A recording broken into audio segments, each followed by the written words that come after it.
This is the X-Zone Broadcast Network, broadcasting worldwide on broadcast affiliates and satellite program providers, including CNN Broadcast Network, Sirius Satellite Network, Star Media, Good News Radio Network, Angel Broadcast Network, Wiki Broadcast Network, and WPBN TV. For more information on the X-Zone Broadcast Network, visit us at www.xzbn.net.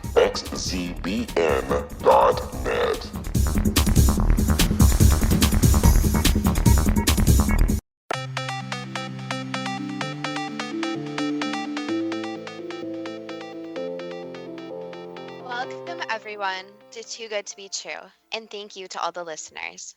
Are you ready for a thought-provoking show about the unexplained events from World War I? Before we start getting into details, let's just briefly talk about psychic insight and how we apply it. We choose a subject and research it, and based on that research, we determine what we think needs to be explained by creating a series of questions. Then Justina provides psychic insight to answer those questions. The psychic insight is narrated towards the end of the show. Accepting the psychic insight is a question of individual belief. Now let's go through the disclaimers. Here are the disclaimers. Neither of us claim to have any expertise in any subjects that we discuss. We relate information we find through research and the psychic insight. We are always delighted to hear from listeners. The show only lasts an hour. We don't have the time to present exhaustive research on any topic. This means that there will be information that we miss. We want to provide a basis for the psychic insight. We don't care if a theory turns out too good to be true, as the show name suggests. We are only interested in finding out more of the truth about topics. Spirit can only relate insight that is appropriate for our time in history. Free will cannot be affected. Only comments that are appropriate for our time can be given through the psychic insight. Much of the subject matter in shows may have already been covered many times in other media. We want to look into subjects in a new, different way and be thought-provoking. We are not very good at pronouncing names. We apologize. And neither of us have expertise in investigating unexplained events from any era in history. Thank you, Justina, for letting me choose the subject of unexplained events from World War I. That seems to be a rather random topic. I thought it was time for some unexplained events and thought that a common theme would be a good idea. When I read the story about the SARS gold disappearing, that seemed to be a good choice for one of the events to be investigated. I think we should mention the article from the Siberian Times from April 1st of this year. It was April Fool's Day. So yes, April Fool's Day is celebrated in Siberia. The spoof article claims that the gold had been found in an old railroad tunnel. It was written by the Siberian Times reporter. That shows that the story of the SARS gold must be alive and well in Russia. So what's so interesting about some gold disappearing? The Tsar and his family were murdered in July of 1918, and all their wealth must have been claimed by the leaders of the revolution, with maybe some items being stolen. Apparently the story goes that a huge quantity of gold just disappeared. The entire story could all be a hoax, of course. In a country that had experienced an overthrow of the ruling classes and removing itself from World War I in the spring of 1917, there must have been an enormous upheaval. World War I continued, devastating Europe with millions of casualties. It is hard to imagine 17 million people being killed in World War I, along with the Spanish flu epidemic of 1918 to 1919 that killed a further 20 to 40 million people. The start of World War I is hard to believe because it was about two sets of major nations forming alliances. Once an event occurred, there was a domino effect and the battle lines were drawn between the two alliances. These were the Triple Entente and the Central Powers. The Russians were part of the Triple Entente, also known as the Allies, along with France and the British Empire. The opposing Central Powers were Germany, Austria-Hungary, and the Ottoman or Turkish Empire. The misery of World War I was part of the reason for the Russian Revolution in 1917, which ended Russia's involvement in World War I. Italy was part of the Central Powers but didn't join them, eventually fighting against them. Japan also fought against the Central Powers on the side of the Allies. So Italy and Japan were against Germany in World War I, and with them in World War II. It sounds just plain stupid for the situation to have got so out of hand. What was the event that occurred? The assassination of Archduke Ferdinand of Austria in Sarajevo on June the 28th of 1914. Long story short, the assassins, with the exception of one, were Serbian. Austria-Hungary declared war on Serbia. Serbia was an ally of Russia. With all the alliances in place, the Central Powers were at war against the Allies. Nationalism was a big factor at the time. Many countries thought they were superior to others and could win any conflict. Britain and Germany had built up their forces and appeared to have been preparing for war for years. People in those days must have thought differently about doing what they were told. There didn't seem to be much opposition within the different countries. With the exception of the Russians, people must have trusted their governments, and there must have been consequences for not going along with what the governments wanted. With nationalism riding high, probably the voice of reason could have been heard as the voice of treason. The British head of state, King George V's family name, made the situation seem all the more ridiculous. The British royal family changed their name to Windsor from Saxe-Coburg and Gotha in 1917 because it sounded too German, because it was German.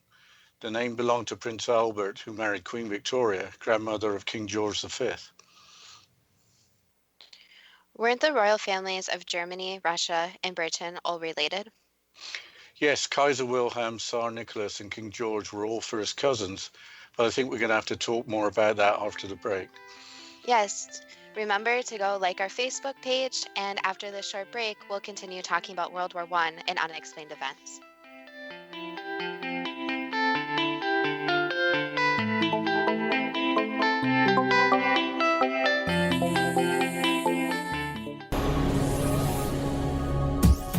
This is the X-Zone Broadcast Network, broadcasting worldwide on broadcast affiliates and satellite program providers, including CNN Broadcast Network, Sirius Satellite Network, Star Media, Good News Radio Network, Angel Broadcast Network, Wiki Broadcast Network, and WPBN TV. For more information on the X-Zone Broadcast Network, visit us at www.xzbn.net.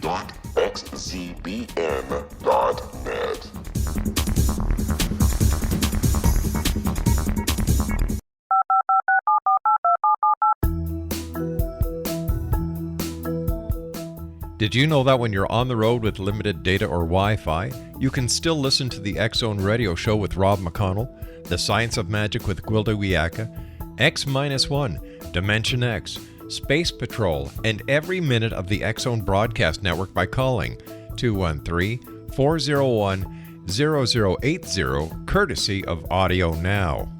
No smartphone, app, or internet needed. It saves your data plan and it's free if you have unlimited minutes. Call 213-401-0080 to listen on any phone, anytime, anywhere. Remember 213-401-0080 for the best of the paranormal, parapsychology, and sci-fi radio programming anywhere, 24/7, 365.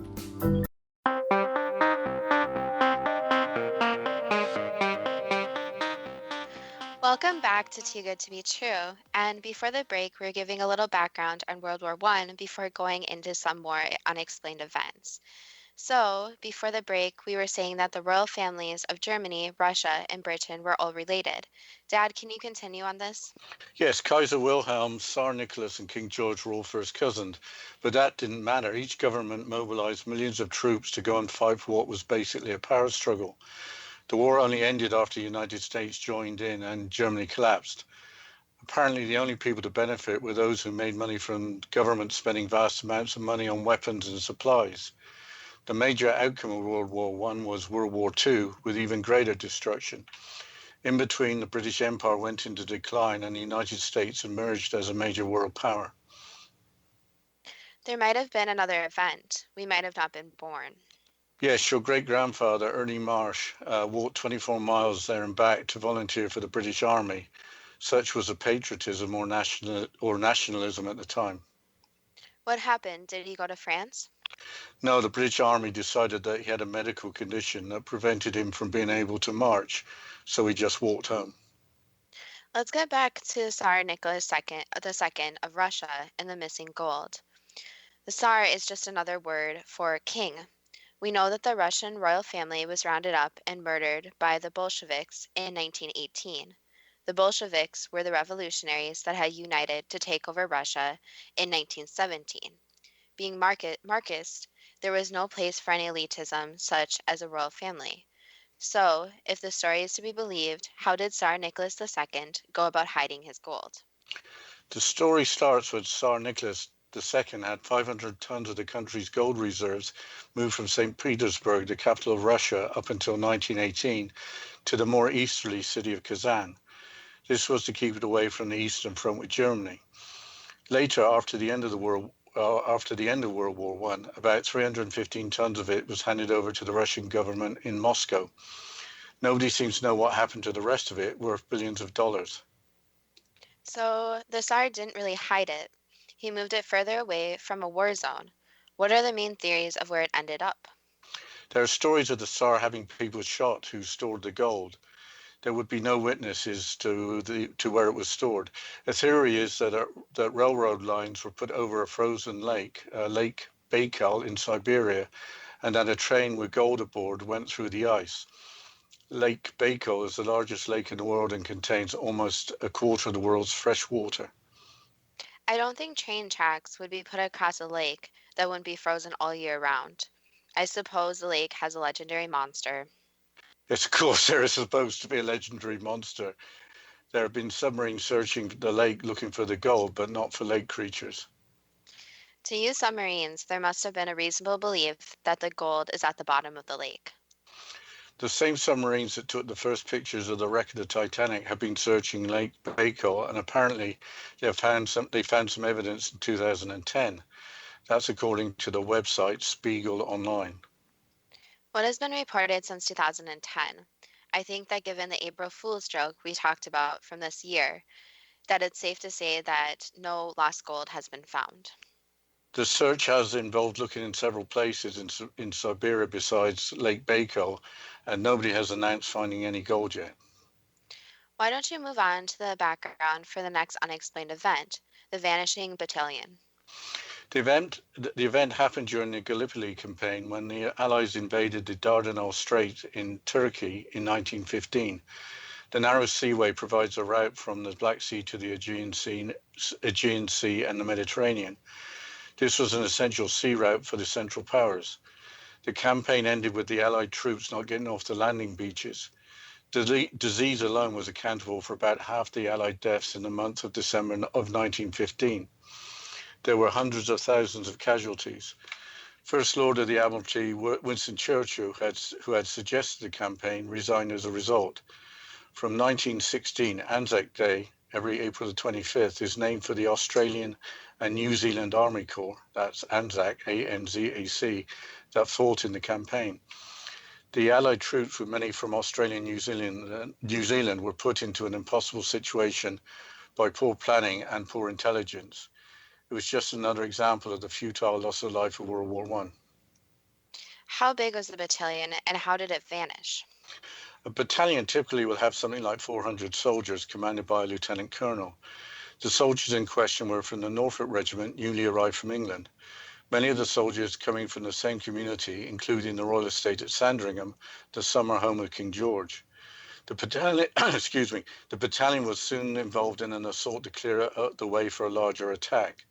Apparently, they got separated from the main assault group, lost their way, and encountered stiff enemy opposition without hope of reinforcement. The battalion apparently pushed the enemy back and charged into a forest that had been set ablaze by artillery fire. That was the last that was seen of any of them. If they had charged into a burning forest, wouldn't that have explained their disappearance? At the time, it was assumed that they were survivors and they had been made prisoners of war. The mystery seemed to have been solved by the War Graves Commission in 1919, who found 122 out of 180 bodies with Norfolk Regiment insignia around a farmhouse in the forest. So that was that. There was a plausible explanation. Sadly, all were killed in action with no survivors to explain how it happened. That was the case until the 50th year reunion in April of 1965. A new explanation was given by World War I veteran Frederick Reichardt. I'm going to quote from the website Mysterious Universe. First, I must explain what a sapper is. It is a word for an army engineer used by British and Commonwealth forces. Here is the quote. Quote, Reichardt went on record saying that they had been sappers with the New Zealand Expeditionary Force and that they had been operating in an area near a Turkish position known as Hill 60, which was not far from where the lost Norfolk Regiment had been waging war. The sapper claimed they noticed between 6 and 8 odd greyish-brown, loaf-shaped clouds hovering over the battlefield. The weird clouds were described as being completely still, even in the face of high winds at the time. Beneath these clouds were reportedly another even larger and denser looking cloud that was estimated as being around 800 feet in length and around 200 feet high. This massive cloud was allegedly hugging the ground over a dry creek bed when the Norfolk Regiment approached, and without hesitation they proceeded to march directly into it. When the regiment had disappeared into the cloud, Reichardt claimed that it had been slowly risen upwards to join the other strange clouds, apparently taking the soldiers with it, after which they had all moved off to the north in unison before disappearing from view. The story was first published in the September-October edition of the New Zealand UFO magazine Space View in 1965, unquote. Did anyone else see anything? Later, there was a claim that 22 witnesses came forward saying that the battalion had been enveloped in a strange fog, which reflected sunlight, providing a blinding glare. What was the official version of events? The Allied commander sent the following dispatch to the British War Office. Quote, in the course of the fight, there happened to be a very mysterious thing. Against the yielding forces of the enemy, Colonel Sir H. Beauchamp, a bold, self-confident officer, eagerly pressed forward, followed by the best part of the battalion. The fighting grew hotter, and at this stage many men were wounded or grew exhausted, but the colonel, with 16 officers and 250 men, kept pushing forward, driving the enemy before him. Nothing more was seen or heard of any of them. They charged into the forest and were lost to sight or sound. None of them ever came back, unquote. This could have been part of a cover-up of a botched military operation. So officially, the tragedy was on Beauchamp and his troops for being too brave. The War Graves Commission had found among the 122 bodies near the farmhouse one with the insignia of Colonel Beauchamp's rank. What was the significance of some of the dead were from the royal estate at Sandringham? The BBC made a documentary in 1999 about the incident called All the King's Men, based on the book The Vanished Battalion by author Nigel McCreary. So some of the dead had been directly employed by King George V, hence the name of the documentary. The documentary suggested that the battalion had been taken prisoner in the forest and then were all murdered near the farmhouse. Well, let's change topics and let's talk about the next event, which seems completely incredible. This might be just folklore, but towards the end of World War I, off the coast of Scotland, a German U-boat was apparently attacked by a giant sea monster. Well, this sounds really far-fetched, but what's new about a monster being Scottish, except that this one doesn't live in a loch? That was another show, but the legendary sea monster, the Kraken, if real, would live in the North Atlantic. The Kraken is supposed to be a huge squid-like creature. So, what is the story? The story was in the London Daily Telegraph on October the 19th, 2016. The submarine U-85 was captured by the British Navy because it was not able to dive below the surface. This apparently happened on April the 30th, 1918. Here is a quote from the article. Quote, according to an old sea tale, the ship's commander, Captain Kresh, later revealed that they had been on the surface of the water while they recharged their batteries at night when a strange beast rose out of the deep. He is believed to describe a monster with large eyes set in a horny sort of skull, adding, it had a small head but with teeth that could be seen glistening in the moonlight. Every man on watch began firing a sidearm at the beast, he said, but in the battle, the submarine had been so damaged it could no longer submerge beneath the water. That is why you were able to catch us on the surface, the captain is said to have told the British, unquote. That's a great story, but what evidence is there to support it? A recent article includes some new evidence. Apparently, when laying a subsea power cable off the west coast of Scotland, a wreck that may be UB-85 was found. This is in the area where the alleged attack occurred. The wreck may be of the sister ship, the UB-82, but it's hard to know which submarine it is. Do you remember Gary Campbell from the other show, the keeper of the official sightings register of the Loch Ness Monster? Yes, I don't think I'm going to be able to forget that episode for a while. He claims that sailors were aware of sea monsters that could damage their vessels. Here is a quote from the Daily Telegraph article. Quote, "It is entirely feasible that some large sea creatures disabled the submarine," he said. "History has shown that there have been consistent reports of large monsters, not just in lakes and lochs, like Loch Ness, but out in open waters as well. For many years, the giant squid was known as the fearsome kraken, and given the size of the oceans, it wouldn't be a surprise if many large species were still to be discovered. The area of the sea where the attack took place has a history of sea monster sightings. They have ranged from the north coast of Wales to Liverpool Bay. What the German captain said could well be true," unquote. If you are keeping records of sightings of monsters, you are hardly going to say that it wasn't possible.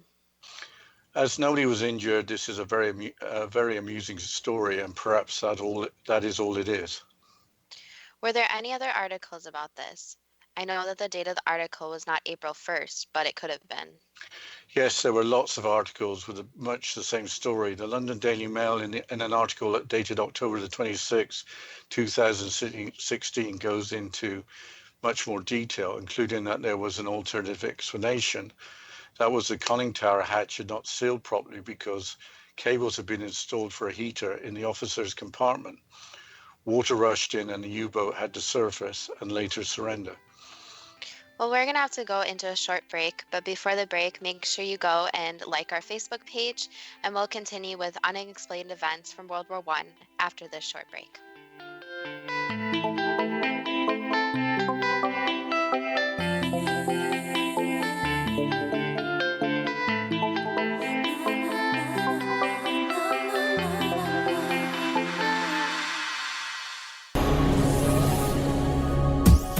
This is the X-Zone Broadcast Network, broadcasting worldwide on broadcast affiliates and satellite program providers, including CNN Broadcast Network, Sirius Satellite Network, Star Media, Good News Radio Network, Angel Broadcast Network, Wiki Broadcast Network, and WPBN TV. For more information on the X-Zone Broadcast Network, visit us at www.xzbn.net.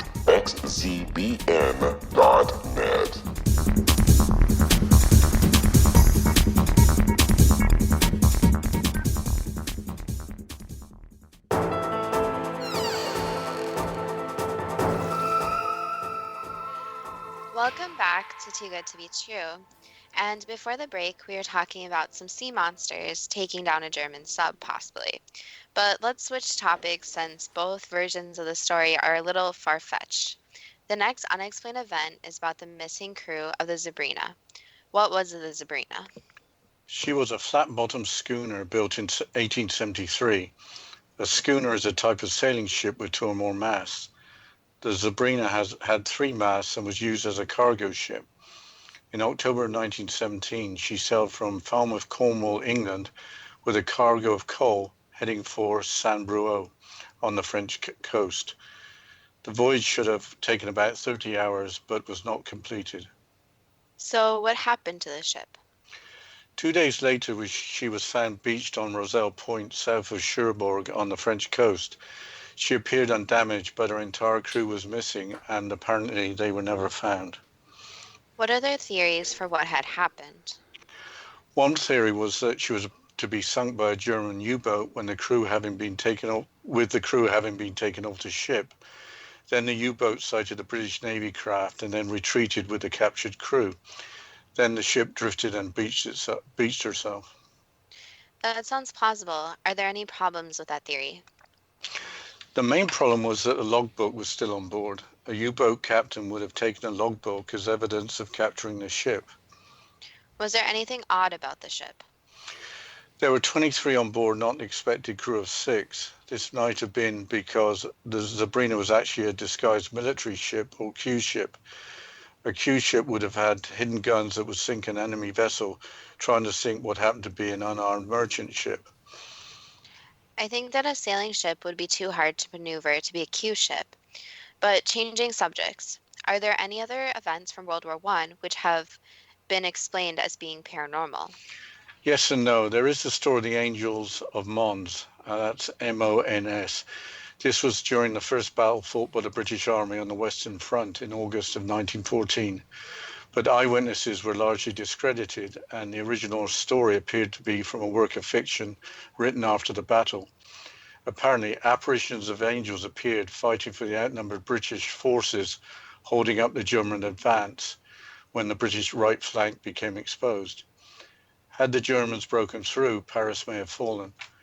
The story spread throughout Britain with many people believing in divine intervention and that the angels were on the side of the British Army. The British Expeditionary Force was in France and Belgium, surprising the German forces only 3 days after declaration of war by Britain against Germany on August the 4th of 1914.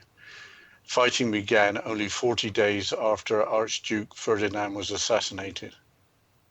I would have thought that there would have been ghost stories with millions of lives lost through mechanized warfare. There have been various ghost stories, but why would a ghost want to hang around such a horrific place? An interesting incident was in 1916 when a Canadian soldier named Wild Bird was woken up by the ghost of his brother Steve, who had been killed in action 2 years before. His brother urged him to move away from where he was, sitting under a tarp in a trench. Wild Bird moved along the trench. Soon after, a shell exploded, causing fatalities where Wild Bird had been sitting. Wild Bird was unharmed by the explosion. Let's talk about the ill-fated German submarine UB-65. The boat seemed to be dodged with bad luck to the point that the event seemed unexplainable. There was also supposed to be a ghost on board. Yes, the submarine was launched in 1917. During construction, 2 workers were killed when a girder fell on them. There was no explanation for the accident. 3 more were killed during routine battery testing, overcome by noxious fumes. During a test run, a sudden storm blew up, sweeping a crew member into the waves, never to be seen again. During another test run, one of the ballast tanks fractured, with the submarine sinking to the bottom. The crew managed to make repairs and surface the submarine. Their survival was seen as being miraculous, but the bad luck continued. I wonder why they didn't just get rid of the submarine at this point. It seemed to be causing a lot of casualties. They needed the submarine to help starve the British into submission before the United States joined the war. But there was another incident. Preparing for the maiden voyage, a torpedo exploded for no apparent reason, killing the second officer, Lieutenant Richter. The submarine was then repaired and launched again. So, presumably, the boat sank on the maiden voyage. No, but the ghost of Lieutenant Richter appeared on the deck, scaring members of the crew. From then on, the ghost of Lieutenant Richter appeared regularly. The captain forbade the crew from talking about any ghost stories. Crewmen got themselves reassigned to other boats. Following a Navy investigation, a new captain with harsher discipline was appointed to keep the lid on the stories. Apparently, the German Navy arranged for a Lutheran pastor to perform an exorcism to calm the crew. Then followed 2 tours of duty without reported incident. After that, the ghost of Lieutenant Richter returned. That must have meant that the strange events were going to continue. Yes, on July the 10th off Padstow, Cornwall, in southwest England, an American submarine spotted UB-65 on the surface, listing indicating some type of damage. As the American submarine was preparing to torpedo the enemy submarine, UB-65 exploded, killing all 37 crew members with no bodies ever being found. So why did UB-65 explode? It was assumed that torpedoes had exploded while being loaded, but a crewman on board the American submarine claimed that he saw a figure on the deck of the UB-65 just before the explosion. The figure, of course, was assumed to be the ghost of Lieutenant Richter. Was the wreck ever found? Yes, in 2004, but the wreck didn't show any evidence of having exploded, even though German naval records stated that UB-65 accidentally exploded by her own torpedoes. That was a very strange story. I think it's time to ask the first question. I will ask the first question. Why did World War I have to happen? Was it simply a power struggle, or did a few behind the scenes hope to make vast amounts of money? So it was a bit of both. So there were some people who did want to make money, but it is also that tensions grew between different countries. So eventually they do cause different conflict to occur. But when this conflict occurs, it is up to the people that are in charge behind the scenes to figure out how they're going to handle it. In this case, the war occurred. Did some of the heads of states and politicians want war simply because of nationalism, because they wanted more power in the world? A few, yes. Some others did it for money. Some others did it to make a point that their country was more powerful. If Archduke Ferdinand was not assassinated, would there have been another incident that would have initiated the war? Yes, Was it on the life path of my grandfather, Ernie Marsh, not to be called up by British forces after he walked 24 miles in a day to volunteer? yes. What would have been the outcome for the world if the Allies had lost the war?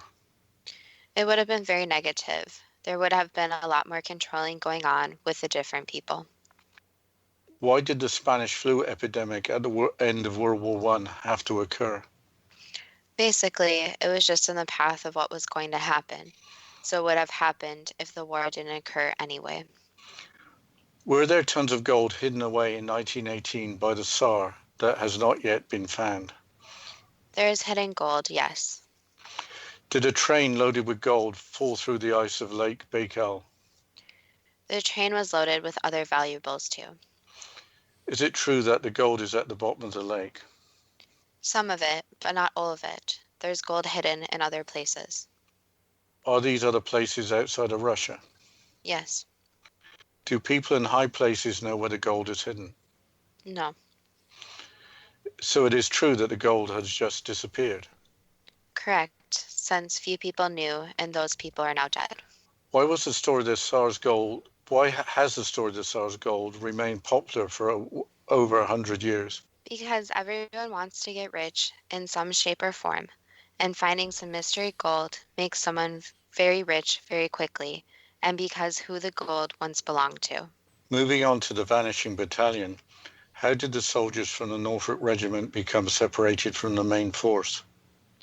Basically, they went to investigate something and got separated. Did the soldiers of the Norfolk Regiment charge into a burning forest? Yes. I'll ask the next question anyway. Was this just a story made up by a commander to cover up not commanding his troops properly?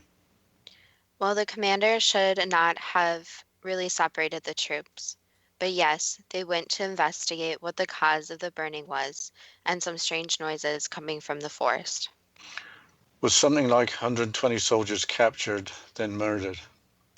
They were murdered, yes. What happened to the other approximately 60 soldiers that were unaccounted for by the War Graves Commission? Most of the bodies got lost.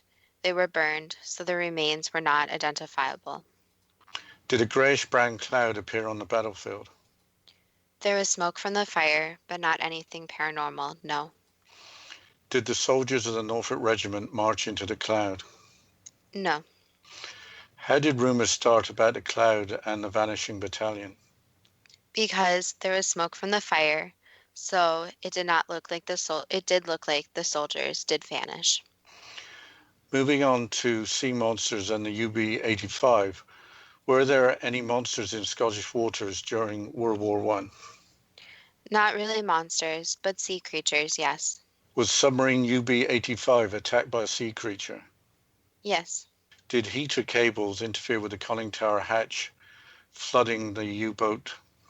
No. How did a sea creature damage a full-size submarine? It was a very large sea creature. So Captain Kresh's account of the attack by the sea creature was absolutely true. Yes. Has the wreck of the submarine UB-85 been found? Not yet, no. So the submarine thought to be UB-85 is not UB-85. Correct. Are there sea creatures now in the North Atlantic as in the days of World War I? Smaller versions of them, yes. Are they related to the Kraken? They are related to octopi and squids, yes, but not larger versions since they could not survive. The next event is the disappearance of the crew from the schooner Sabrina. Was the Sabrina captured by a German submarine that took the Sabrina prisoner and then had to leave before sinking the Sabrina? There's more to it than that, but yes. Why were there 23 on board and not the expected crew of 6? Because of what was going on behind the scenes. Was the Sabrina a Q ship? There is more to it than that. So the Sabrina wasn't exactly what she pretended to be. Basically, there were some figures that were on the ship also, so that's why the crew was larger than expected. So there were some more important people, so it made it a target. And basically, it had some valuable objects present too. So it was something the Germans really wanted to take. The crew and valuables were captured by the Germans, right? Correct. So the Sabrina was not cargo of coal. Correct. Who were the figures and what were the valuables? The valuables were objects that were worth a lot of money, so that's why they were important. And for the figures, it was figures who were doing a lot of the work behind the scenes. So the Germans wanted to capture them so that they could basically work with these people instead of having them on the Allied forces. So what happened to the 23 people on board? So some of them were completely murdered, like crew members and such, and others were taken prisoner and put to work. Did German spies report that the Sabrina was not what she pretended to be? Yes, there were a lot of spies in place. The next question is regarding the angels and Mons. Angels appearing in the middle of the battle and helping one side has to be a total myth, right? We'll have to continue the psychic insight and the questions after this short break. And remember to go like and follow our Facebook page. So let's continue after this short break.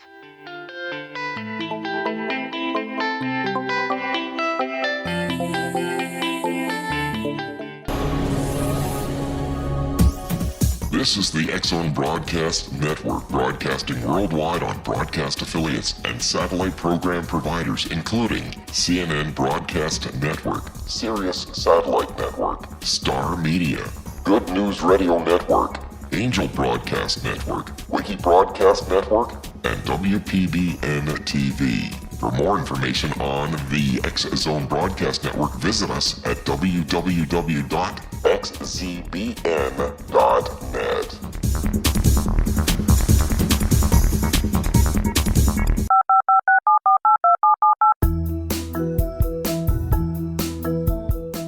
Did you know that when you're on the road with limited data or Wi-Fi, you can still listen to the X-Zone Radio Show with Rob McConnell, The Science of Magic with Gwilda Wiyaka, X-1, Dimension X, Space Patrol, and every minute of the X-Zone Broadcast Network by calling 213-401-0080, courtesy of Audio Now.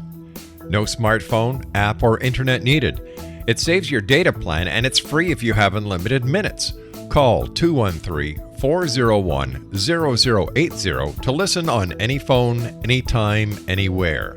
Remember 213-401-0080 for the best of the paranormal, parapsychology, and sci-fi radio programming anywhere, 24/7, 365.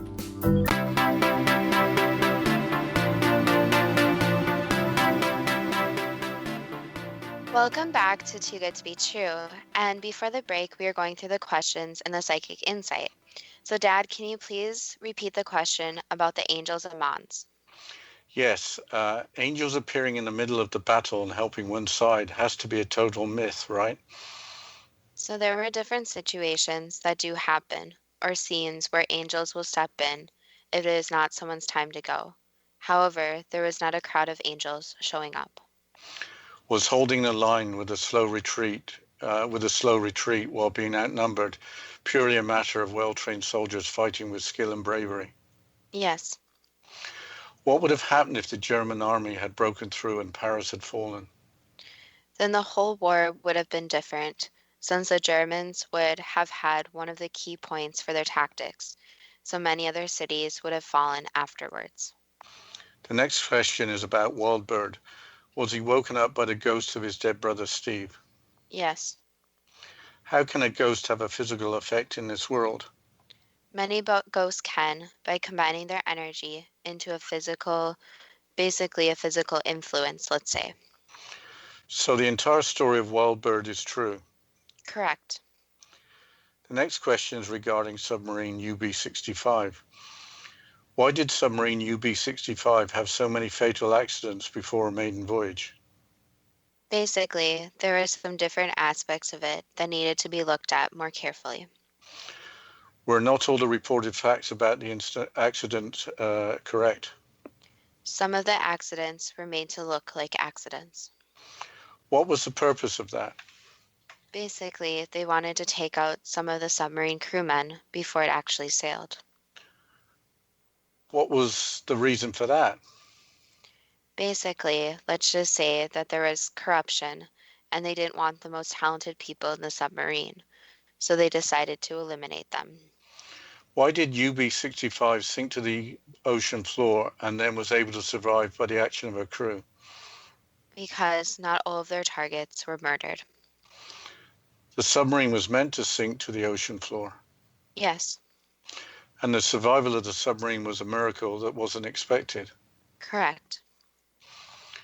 Later on, what caused the torpedo to explode, killing Lieutenant Richter? Basically, built up pressure. So it was an accident. Correct. That was an accident. Did the ghost of Lieutenant Richter appear on the deck of the UB-65? Yes. Was an exorcism performed on the submarine? No. What was causing UB-65 to be listing when sighted off of Padstow? Basically, that was just a defect in how it was going. Nothing paranormal. What sank UB-65 and ended the lives of all her crew? Was it an exploding torpedo? Yes. Was the ghost of Lieutenant Richter seen on the deck of the UB-65 just before she sank? No, not just before, no. It was a while before. Why did the ghost of Lieutenant Richter appear? Was he trying to warn the crew about something? Yes, it was a warning of their impending deaths. How was the wreck of the UB-65 intact if she had actually exploded? So the torpedo hit nearby and not exactly into it. So it caused the submarine to basically sink but not be destroyed. So it caused a massive bolt of energy instead of hitting it straight on. So the torpedo was like a depth charge. Correct. Is it wise to walk away from a place or situation when unfortunate fatal events continue occurring? Generally, yes. So usually, if a lot of accidents are occurring, it's occurring because of something of human error or something human-wise that is going on, or there is some flaw in the design or build. So it doesn't need to be a paranormal reason always. It can just be an actual physical reason. So if something happens over and over again, and it may be fatal, then yes, it's best to walk away and rethink your decisions of going near it. What else can we learn from the series of accidents afflicting UB-65 and from her strange ending? Basically, that some things aren't completely paranormal. Some of them are real physical things that happen. But yes, ghosts and other beings do try to warn people sometimes of impeding events. And especially in wartime too, there's lots of corruption. So unfortunate incidences may happen because of strategy and the war. And that's when key events might occur, since other side's ultimate gain is to win the war. So was Germany's enemies acting to cause events that were reported as accidents? Correct. So there were saboteurs. Correct. There is a large portion of the forces that were mixed in without actually knowing they were mixed in. One final question. What can we learn from World War I beyond nationalism so easily leading to automated mass murder in the trenches? The first lesson is that power is something that can either be something that makes greatness, where a lot of people can be helped, or such as seen in World War I, Power can be something that really destroys a lot of people. And it's everyone's right, and especially United States, to stick up for what they believe in. And if they see any leaders or anyone that's in charge with power is doing the wrong thing, in their opinion, they should speak up and stand for what they believe in, even if they think their voice won't be heard. Large groups of people can really make a change. So the lesson here is to always step in, and when something's occurring that you don't believe in, and that something that's even going on now, is that there's a lot of discussion about people's beliefs. But everyone has the right as a human being to stand up for what they believe in and have a voice themselves. And there's also the aspect that World War One obviously, unfortunately, had many, many tragic deaths. But here were also some amazing stories from what happened. And when humans are in a place where there's a lot of chaos and tragedies occurring, a lot of people do step up and do the right thing also. And the thing to learn about now for the future is not to repeat what happened in that war, and for people to stand up for what they believe in before it gets too late and the power is in the wrong hands. That was the last question. Now I have to ask a further question. Were the stories of the SARS gold, the giant sea creature that attacked UB-85, the ghostly warning to Wild Bird, and the ghost of Lieutenant Richter trying to warn his UB-65 crewmates, all too good to be true? That depends on what you are prepared to believe. It sounds like UB-65 was sunk by a torpedo far from the American submarine. Yes, according to the psychic insight, a torpedo exploded nearby, so it sounds like it had been fired from the American submarine. The wreck doesn't have any evidence of having exploded, so that is consistent. The sea creature attacking UB-85 sounds almost amusing. Yes, Scotland has some amazing stories. If the wreck is ever discovered, it might have teeth marks on it. I can understand why the logbook of Zabrina wasn't missing. If they had captured the ship to take her crew and valuables, they wouldn't need the logbook. Yes, I wonder why a ship loaded with coal would have left Cornwall. They don't mine coal there, but they used to mine tin. Well, I just want to again mention, like I always do, is to go and like and follow our Facebook page. So if you go to Facebook and type in Too Good to Be True, and the first two is spelled TWO, you can go there, you can like our page, you can follow us, and you can interact with us. So if you have any comments about today's show, any suggestions for future shows, we would love to hear from you. Yes, we got shows coming up that have come from suggestions, and we did promise last time to have shout outs if people want to be shouted out, I guess. So that's really helpful, and um, we get more interesting things than ancient civilizations when people make suggestions.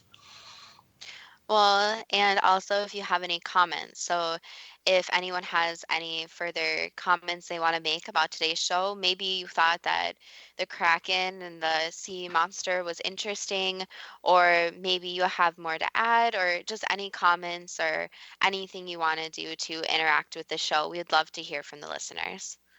Yeah, that's not to say that ancient mysteries of ancient civilizations aren't fascinating, but I'm going with your comments, Justina. You seem to give me a hard time when I want to talk about the pyramids or strange buildings in South America.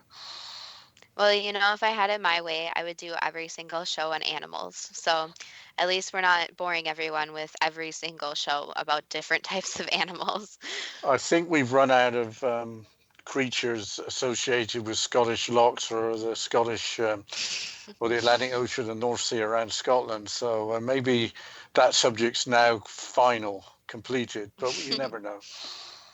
Well, I just want to make another point about today's show is that we do understand that World War One, there was so many lives lost and those parts of the show, and instead we wanted to focus on some unexplained mysteries. So we do acknowledge that there was a lot of lives lost and that World War One did have a lot of tragedies.